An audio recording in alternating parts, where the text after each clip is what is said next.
요즘 우리나라에 여러 가지로 어려움을 겪고 있습니다. 메르스라는 질병을 통해서 온 국민이 두려워하고 있고, 또 가뭄으로 인해서 농부들이 고통을 당하고 있습니다. 오랫동안 경제가 침체되어 온 국민이 힘들어합니다.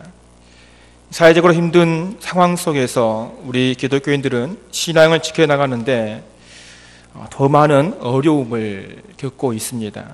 신앙을 지키자니 사회 속에서 낙오자가 되고 또 많은 손해를 보게 됩니다.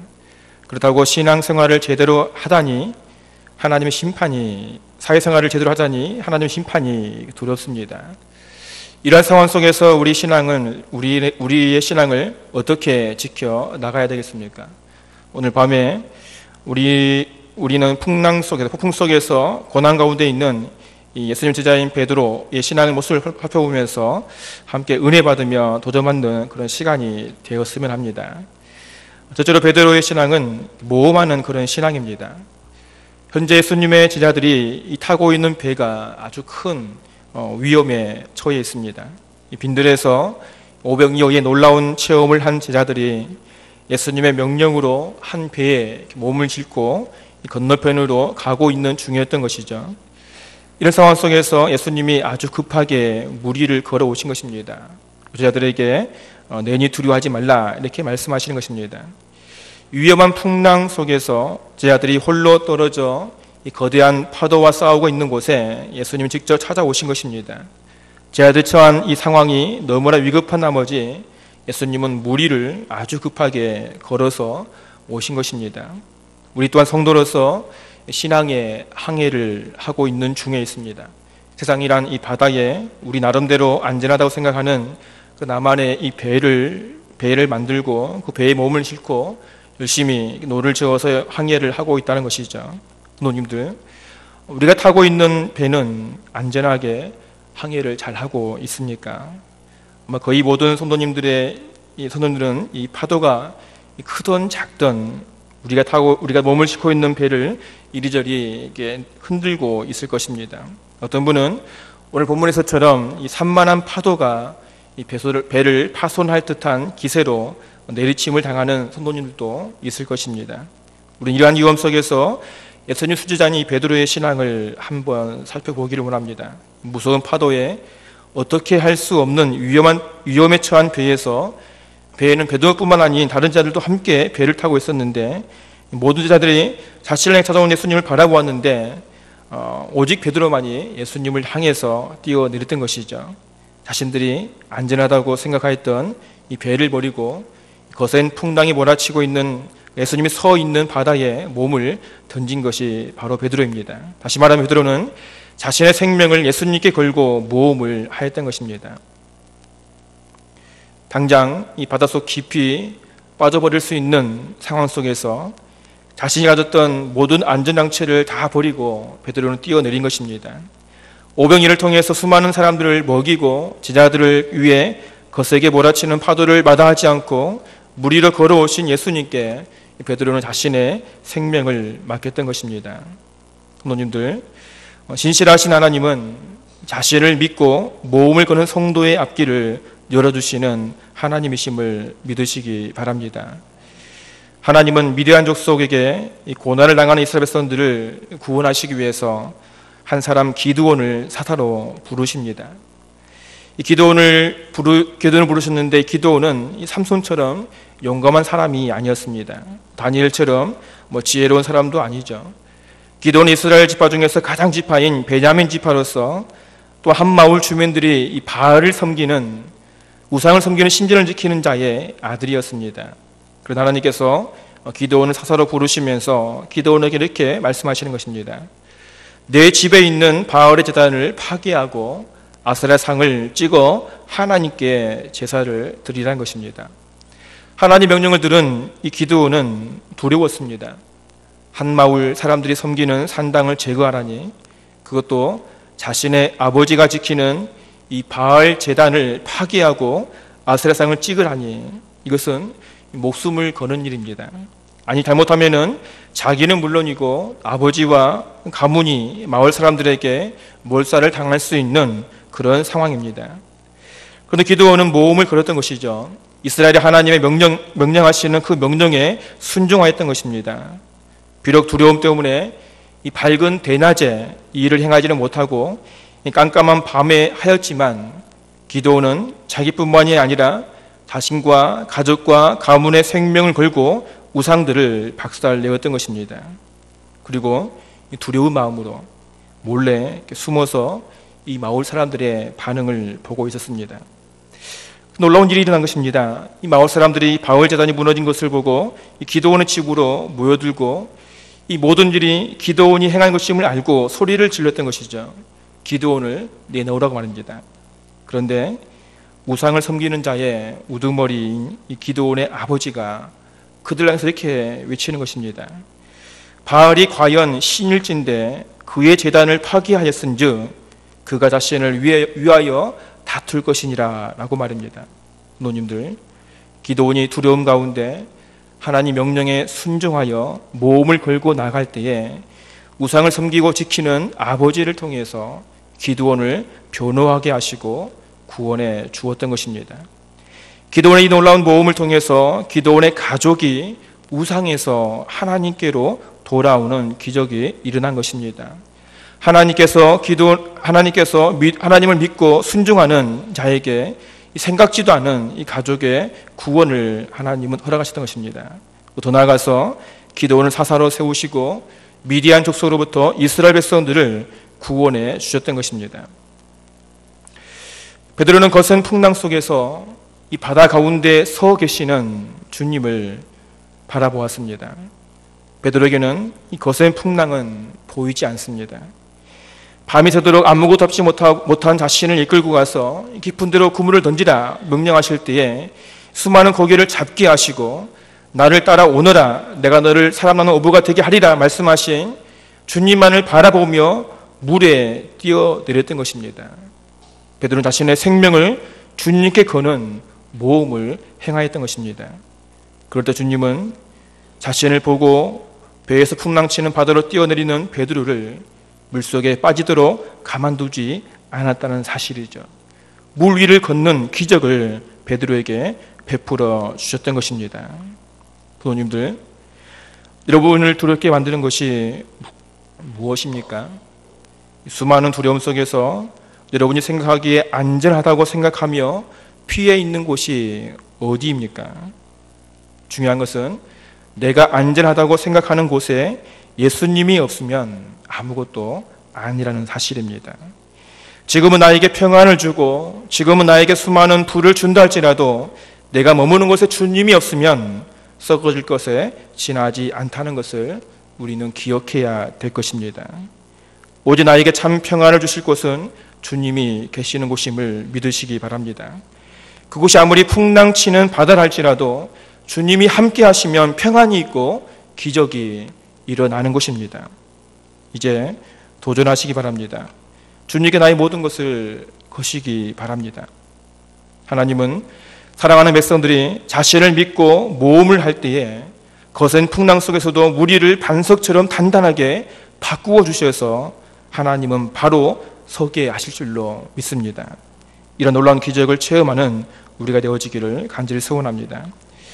두 번째, 베드로의 신앙은 하나님의 뜻을 구하는 신앙입니다. 베드로는 이 위험한 순간에 무작정 이 바다에 뛰어들지 않았다는 사실이죠. 무조건 모험을 걸지 않았다는 것입니다. 하나님, 내가 뛰어내릴 테니 주님께서 책임져 주세요라고 무작정 무책임하게 하나님께 통보만 하고 뛰어내리지 않았다는 것입니다. 28절 말씀을 보시기 바랍니다. 베드로가 대답하여 이르되 주여 만일 주님이시거든 나를 명하사 물 위로 오라 하소서. 베드로는 물 위를 걸어 오셔서 내니 안심하라고 말씀하시는 주님을 바라보면서 간구하였던 것입니다. 물 위에 서 계신 분이 주님이시면 나도 주님처럼 물 위를 걷게 하옵소서 간구하였던 것입니다. 그리고 29절에 주님께서 오라고 응답을 주실 때에 베드로는 물 위에 뛰어내려 한 발자국 한 발자국 예수님께로 걸어갔던 것입니다. 그렇습니다. 이 땅에 많은 성도들이 무모한 도전을 하는 것을 볼 수 있습니다. 믿음을 가지고 모험을 거는 거 참 좋습니다. 그런데 일방통행이 돼서는 안 된다는 것이죠. 무조건 하나님께 기도하고 응답받지 않고 모험을 거는 것은 곤란하다는 것입니다. 그것은 하나님께서도 책임을 질 수 없다는 것입니다. 분명히 보시기 바랍니다. 주님께서도 겟세마네 동산에서 어떻게 기도하였습니까? 아버지여, 할 수만 있으면 이 잔을 내게서 옮겨 주옵소서 기도하였습니다. 자신이 십자가를 지지 않도록 해달라는 것입니다. 이때 하나님께서 그래, 십자가를 지지 말라 이렇게 말씀하셨습니까? 아니요. 아무런 대답을 하시지 않습니다. 왜냐하면 그것은 하나님의 뜻이 아니기 때문입니다. 그래서 주님께서는 이렇게 기도를 마무리합니다. 나의 뜻대로 마시고 아버지의 뜻대로 하옵소서. 부모님들, 이 베드로는 성격이 아주 급한 사람입니다. 예수님이 이 군사들에게 잡혀갈 때에 말릴 새도 없이 옆구리에 차고 있는 칼을 꺼내서 이 대제사장의 종인 말고의 귀를 자르지 않았습니까? 이렇게 성격이 급한 베드로가 그것도 풍랑 속에서 예수님께 간구하고 기다렸다는 것이죠. 주님의 응답이 그래 오라고 허락이 떨어질 다음에 베드로는 물 위에 뛰어내린 것입니다. 우리의 신앙에 모험을 걸 때 하나님의 뜻을 구하고 나가시기 바랍니다. 주님은 구하는 자에게 응답하신다고 분명히 말씀하셨습니다. 어떤 분들은 아무리 기도를 하여도 하나님께서 너무 조용하다고 말하는 분들도 있을 것입니다. 나는 분명히 구하였는데 왜 하나님은 응답을 주시지 않을까라고 말입니다. 하나님 우리에게 말씀하십니다. 야고보 4장 2절 3절 말씀에서 너희가 얻지 못함은 구하지 아니하기 때문이요 구하여도 받지 못함은 정욕으로 쓰려고 잘못 구하기 때문이라. 그렇습니다. 하나님의 자녀들이 하나님께 기도하는데 잘못된 기도가 있다는 것이죠. 어떤 기도입니까? 정욕으로 쓰려고 구하는 기도는 잘못된 기도라고 말씀하십니다. 자기 욕심을 채우기 위한 기도는 잘못된 기도란 것입니다. 우리는 하나님께 간구할 때 하나님의 뜻에 합당한 기도를 드려야 하는 것입니다. 나의 욕심으로 간구하는 기도는 하나님께서 응답해 주시지 않는다는 사실입니다. 베드로는 풍랑 속에서 자신을 찾아오신 주님이 계신 곳이 아무리 풍랑 위라 할지라도 가장 안전한 곳임을 믿고 하나님께 주님께 구할 때에 주님은 그 중심을 모시고 응답해 주셨던 것입니다. 우리 모두도 개인의 욕심을 위한 기도가 아닌 하나님의 나라와 하나님의 의를 먼저 구하는 기도가 되어지므로 하나님의 응답이 우리의 삶 속에 날마다 일어나기를 간절히 소원합니다. 마지막 세 번째로 베드로의 신앙은 실패를 두려워하지 않는 신앙입니다. 요즘은 나오지 않지만 얼마 전에 TV 광고를 보면은 TV 광고에서 젊은이들이 실험을 하는 광고를 본 적이 있습니다. 어떤 실험이냐면은 어떻게 하면 무리를 걸을 수 있을까 이런 실험입니다. 청년들이 어떻게 하든지 한 발자국이라도 무리를 걸어가기 위해서 여러 가지 도구를 사용해서 무리를 걸어보려고 시도를 한 것을 보았습니다. 어떤 친구는 오리발을 걸어서 무리를 막 걸어가려고 뛰어갑니다. 어떤 친구는 가벼운 스티로폼으로 신발을 만들어서 그걸 신고 걸어가려고 합니다. 그런데 어느 누구도 성공하지 못하였던 것입니다. 자기들 나름대로 여러 가지 도구를 사용해서 무리를 걸어보려고 했지만 모두 다 첫 발을 내딛는과 동시에 물속에 가라앉아 버린 것입니다. 그렇습니다. 사람이 무리를 걷는 것은 결코 쉽지 않습니다. 일어나지 않습니다. 특별히 거센 풍랑이 몰아치는 바다로 뛰어내리는 거 결코 쉽지 않습니다. 그러나 베드로는 실패를 두려워하지 않았다는 것입니다. 왜냐하면 풍랑이 있는 바다에 주님께서 서 계셨기 때문입니다. 그래서 베드로는 주님께 간구하고 응답하실 때에 실패를 두려워하지 않고 물 위로 뛰어내린 것입니다. 그때 주님께서는 믿음대로 무리를 걷게 하신 것입니다. 그런데 베드로가 무리를 계속해서 걸어갔습니까?